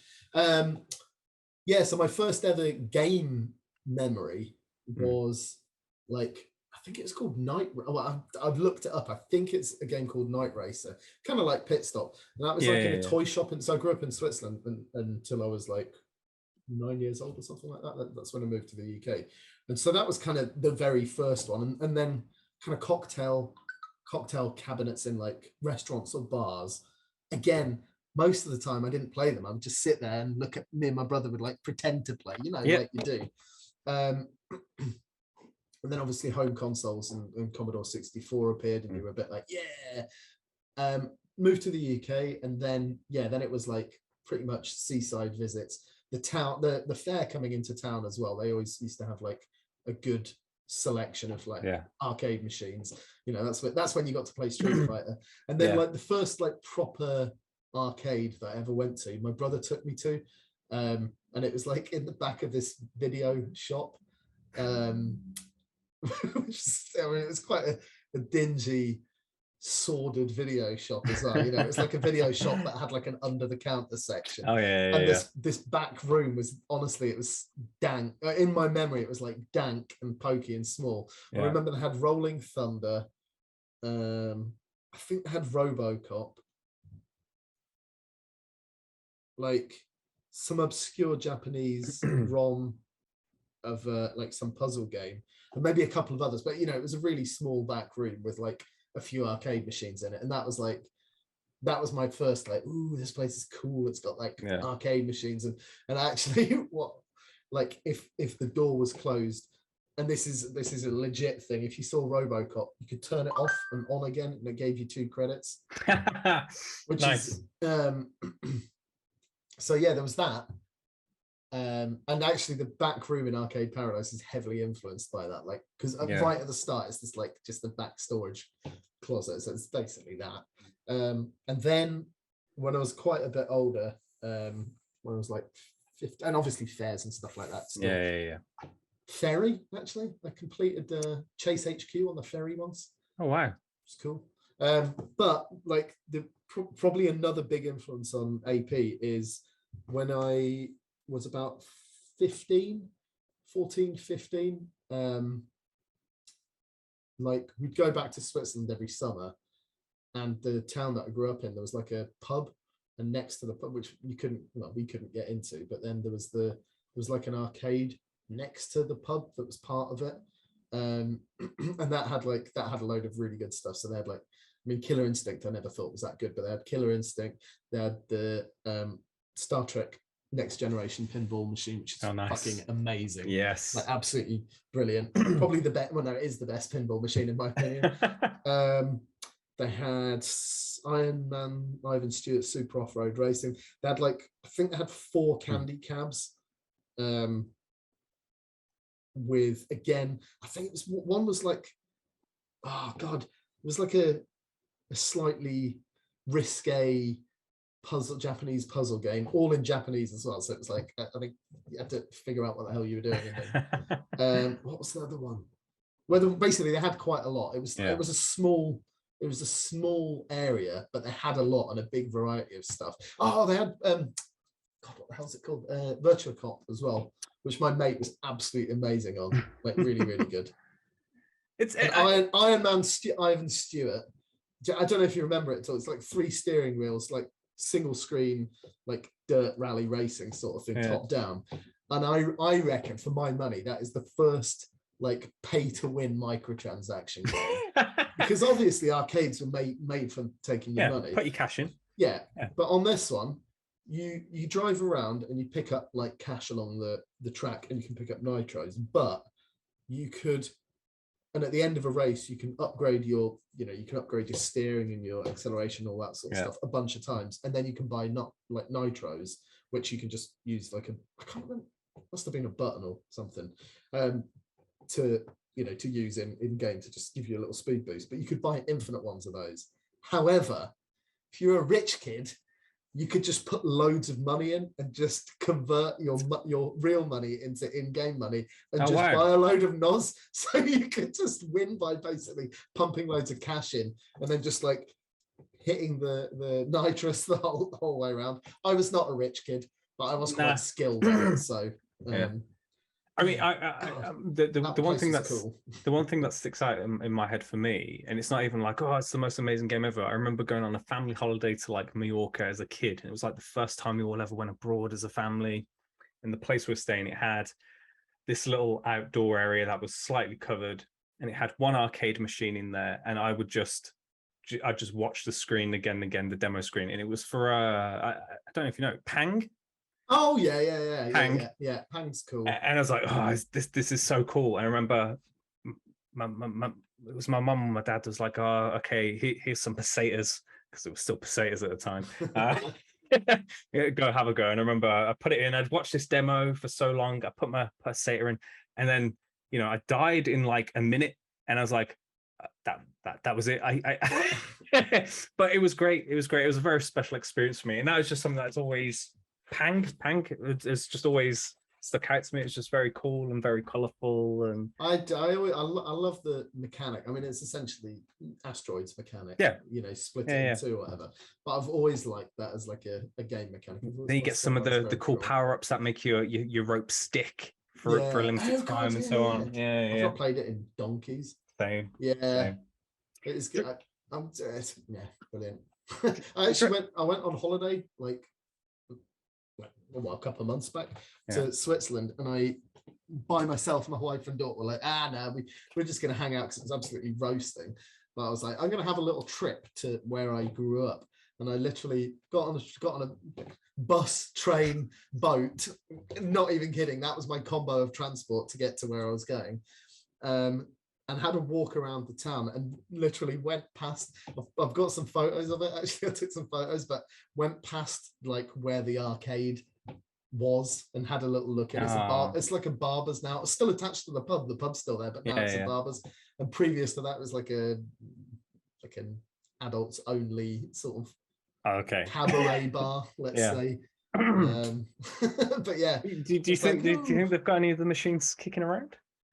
Nah, well, I don't know, maybe. I mean, they were genuinely, they had some really good stuff in there, and it was like new at the time. Oh, they had Cruising USA as well. That was impressive visually. Yes. They had Virtua Fighter.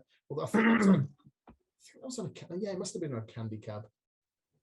Yeah, Wolf, I remember. Yeah, it was. There we go. Right, Dre, we are coming up on time because you have some game making to do. But I guess what would you like people to know before we depart? Obviously, when this goes out, it's going out on Friday, so we've announced the release date. We spoke about this before this section. We've already spoke about this before this segment in the future when we record this in the past. So the release date is covered. But I mean, what would you like people to know just to wrap up Arcade Paradise? Yeah, just to go out and buy it straight away, pre-order it, whatever. Just line out pockets with your lovely cash. Do it now. No, I don't know. I think. Am I right? Well, obviously, you can wish list on Steam. You can pre-order the physical versions from the Wired store. I think you can wish list on PS5 as well, if I'm not mistaken. You're correct. Woohoo! I got it right. Yay! So do all of those things. Obviously, it is coming to Xbox as well. So don't feel left out. It's coming to everything. It's coming to everything. So I don't have a favorite version. No, I like sitting on my Switch. On the Switch, on the toilet. It's good, but then on the TV, it looks nice on other stuff. I can't put my finger on what my favorite version is. I do like trophies. You can pick your favorite child, but not your favorite console version. I love it. Exactly. I think they all have their good points. I do like trophies and achievements, so I like that side of things. Yeah. What do I don't know. You put me on the spot now. No. I think you said it all. Buy it. Support the arts. Yeah, we didn't even mean to talk about Arcade Paradise, and we somehow have only talked about that. I thought we were going to talk about retro games. I thought you were going to ask me what my first ever game was. What was it? It was Blitz on the VIC-20. Blitz. What was that? What was that deal? If you play Arcade Paradise, we paid homage to it in the game UFO Assault. So listen to Dre. He's the man that knows. Play an homage, a hat tip to his first ever game. Real quick, was the first game that you ever played? The first game that I ever played. It's really hard for me to know because my memories of my youth are all over the place. I remember me and my dad used to play Tetris a lot on the Game Boy. The first console we ever got as a household, it just gets in the head, right? And so it's a wonderful game. It's amazing. It's a wonderful game. And I think that was top 10. I think that was the first gaming thing that was bought for me that I ever owned for myself. And then I think the first console we got as a family, actually, no, the first console that we had in the house as a family was an Atari. 2600. Yeah, the one with the stick and the red button. Yeah. And all the little knobs. But make it hard by flicking a switch. And that was something that for me, I knew it was around, and I used to like watching it being played. But I just hadn't got into that headspace of really understanding how it all works and stuff. So I think for me, the one thing that I am very aware of was Tetris on the Game Boy is like the first thing that I really got into with my dad. Okay, favorite arcade. Pang. We've already spoken. Oh yeah, of course. Pang. No. I won't say Pang. I think my favorite arcade is.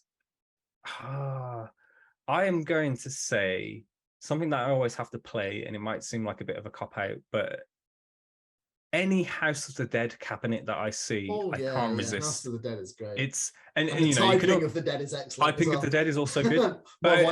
my wife, who did a PhD, is much better at it than I am. It's the one game where she's just like, I can finish it in one credit. I'm like, what the hell? Her touch typing is amazing. Teach me your ways. Yeah. Can't be taught.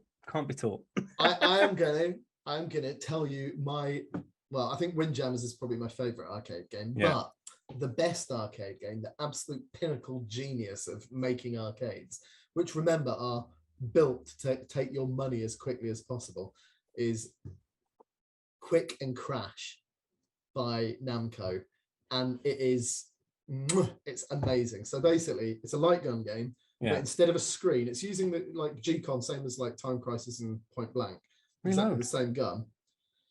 It's in a holster. Crisis, sorry. Anyway. So it's in a holster.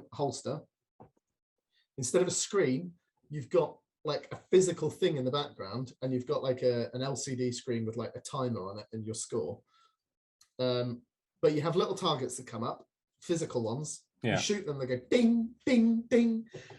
And the idea is the timer starts with 30 seconds on it. Yeah. No, it doesn't. It counts up, I think. No, it counts. I can't remember if it counts up or down. But basically, let's say it's 30 seconds and it counts down. I might be wrong, but it counts down with like, milliseconds on there as well, or tenths of seconds. And the idea is you complete it as quickly as possible. There are like 4 rounds. So you go bang, bang, bang, bang, bang. And the timer starts when you pull it out the holster. Yeah. So you're like bang, bang, bang, bang, bang, reload, bang, bang, bang, bang, reload. Next round. Then they start moving. And the very final, I think it's like 5 rounds. The very final one, you shoot like 4 targets, and a cup, like a mug, a physical mug appears. You shoot it, and it smashes, and that's the end. And the idea, the thing is, if you're good, you can finish the game in like 10 seconds. 5-10 seconds is like, I can't remember what my time was at Arcade Club, but it was like 5 seconds is like a good amount of time for you to have done this, which means the game has eaten your like money in 5 seconds, and then it's next person's turn. But you've still won. Absolute genius. You're aiming to play it for as little time as possible. But the mug smashing is just magic. It's like, that is genius. Physically, so it's like hydraulics in it that basically just move one mug down and shoot debris of another mug up, and then they're like, but collect it. Gordon, who's our CTO and my co-director, Gordon and I were at Arcade Club playing it, and we were like, how does it work? Do they have to fill the machine up with mugs to break every time? Like, it was obviously we didn't think that, but it's like, what is the mechanism? Because it's so slick, and it's like the ultimate game feel, because it's almost like a magician trick, right? Oh yeah, totally. It's like it feels like you're shooting a mug and it's smashing, and it just is like the ultimate in-game feel, because it's not, it's not faked. Well, it is faked, but it feels. There's some real world feedback happening. The physics is actual physics. The thing is like, it explodes like a mug would explode when you shoot it, and it's just it's amazing. Such a good game. Such a good game. Like, such a good game. And with that, we are out of time, Dre. I'm very sorry. You must go make games. Yay. I must go do something. I don't know. I must go have phone calls. But Dre, thank you very much for being here. Can't wait for everyone to check out Arcade Paradise. We're going to talk a lot more about Arcade Paradise around this interview segment. So for now, back to future me, Steve, and Gary. Talk to you soon. Bye. Bye. So that was Dre. Absolutely banging chat. It's always good to talk to Dre. I mean, he could talk. An hour is not enough. Like, you could put him, we saw at PAX, right? You just put him on a stand and he will talk for days to the same person. He never runs out of things to say. And then he vanishes. Like a cat, and you have to try find him again, because he's a well-traveled human and very handsome. But no, I think just to wrap it up though, I mean, one of the things that we spoke about at the end was, the most memorable arcade cabinet and why it stood out. And like, do you two have like a machine that stuck out? I mean, mine was everyone knows this, I was just listening, but mine was Pang, like Super Pang, and that was in Mallorca, a resort on a family holiday type thing, and I was terrible at it, but I remember just watching the demo again and again, like, this game is so cool, it's colorful, but I sucked at it, but it was still cool. But do you both have like one that sticks out to you? Go on, Steve. Well, I can sense the trembling. I could push all day long about I really could. I could go on about arcade cabinets all day long. But I'd say probably one of my first was on a horrible summer holiday to Bridlington. So if you're listening, Bridlington's tourist department, and I say horrible, I'm sure it's got much better. And was the the machine Marble Madness, which wow. had the massive trackball. They'll do it. And it was just the trackball, and because even without any money, you could go up and you could touch the trackball and move it, and it had that weight to it. But yeah, that was probably the first one I really sort of fell for. This is so mad that you mentioned Marble Madness. I'm going to throw back to my childhood. In primary school, there was this one year where the school were hosting a school fete, a nice school fete where people come along and donate and all that jazz and play games and dunk your teachers in pools and all that jazz. I had a friend. What kind of fetes did you do? This was like this was like year 2, I think it was. I had a friend at the time called Mickey Marshall. Hi, Mickey Marshall. I haven't spoken to you since then. But we made a physical version of Marble Madness to run as a stall, and it went down incredibly well. We made it all out of wood and everything, and sorry, I just wanted to throw it back to my youth. Marble Madness just struck a chord. And then that's why we haven't spoken since. If you're out there, Mickey Marshall, get in touch. You've got the email. I've got this. This is now canon that Mickey is just kind of sat with a tub of Ben and Jerry's. They've had a long day. Like, oh, the Leonardo DiCaprio thing. Hey, wait a minute, it's me! Like reaching for his phone. No. Immediately on the line. Mickey Marshall. Oh my God! I went to Gladiators at the NEC for my birthday with him. It was great. Really? We got one of those giant foam hands and we met the wolf. It was great. But Gary, how's the wolf holding up? I haven't seen him. I don't know. This was in my youth at the same time. I was about to say, I thought you did like recently. Like, no, I'm sure he's still. Yo, Wolf, if you're cool. Watching, Wolf, get in touch. Email unplugged@wiredproductions.com. Let us go on the Travelator. It always looks really fun. Wolf was on one of the favourite covers of one of my video game. There was a poster.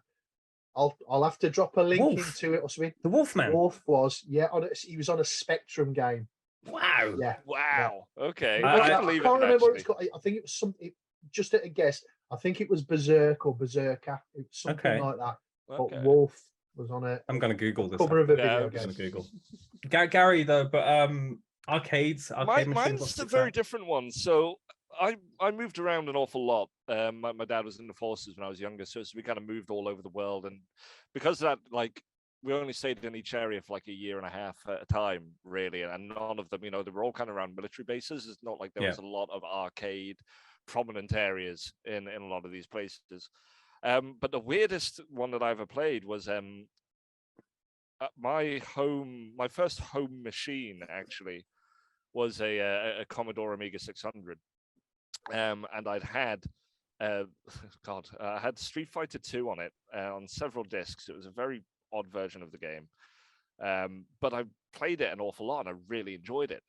And whilst we were out in, I believe it was Germany that we'd been in, and there was a random old pier, like I just had this like little arcade, back alley, mainly coin pushers and stuff like that, but a load of machines in there. Was it called Das Pier? It was not called Das Pier. It should have been though.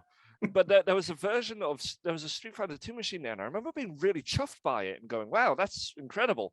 And I went to play it, and it was just absolutely nothing. Like nothing made sense. Everything was 800 mile an hour faster. Characters weren't doing anything like they were meant to. It was really weird. And at the time, I just thought, "Oh, that's a weird version of the game, whatever." But upon later kind of research and kind of listening, much later on, kind of realizing that there were you'd find weird hacked arcade machines and all that out in the wild with rainbow editions of games and stuff like that, where the ROM had been updated to be weirdly versioned of it, and that had been one of those. And upon this realization that there were these weird things out there, I was like, just what a cool thing that someone just goes out there and is like, you know what, this version, all right, let's just completely skew anyone's understanding of what this game is going forward. And I just kind of love that that's a thing. Maybe not so much nowadays. I assume it's probably a lot more regulated. But that was, I'd never had much of an arcade interest, just mainly down to scarcity of getting hold of them. But yeah, that memory always proper stuck with me of this really weird Street Fighter that just completely flipped my broken young brain. So yeah, that's so cool. That is so cool. Once again, if you are listening to this on the podcast, watch the audio version because Gary got quite. Watch the audio version. Don't watch the audio version. Watch the video version. Watch the audio version. It's just numbers. The audio version sounds exactly like it looks like, Aaron. It's true. It's true. But watch the video version because again, Shakespearean in delivery.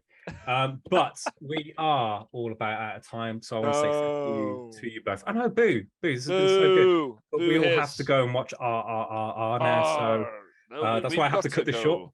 We gotta go. We've got to go and prep all of next week's exciting things. Yeah, where I'm not going to be here next week. No, so I'm not going to tell you about them. You're going to have to watch. So I take it Jake will be here then. Jake will be here.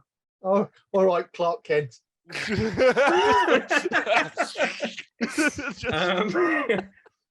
That's not going to make sense on the. No, it really won't. This is the problem with relying on Foley work and visual gags. Is that they only work on one format. I'm not going to be here though, but Jake is going to be here. Hopefully with some of you, perhaps. But do make sure to tune to episode 21 next week. And if you have a question or a topic for us to discuss, email unplugged@wiredproductions.com or DM pictures of feet to Gary. Oh God! No! Until next time, everyone. Goodbye. Oh, this is the worst. This is the absolute worst. The pain. Now, have you liked, subscribed, left a review, left us a note, emailed us? Have you done that? No? Why not? Your country needs you.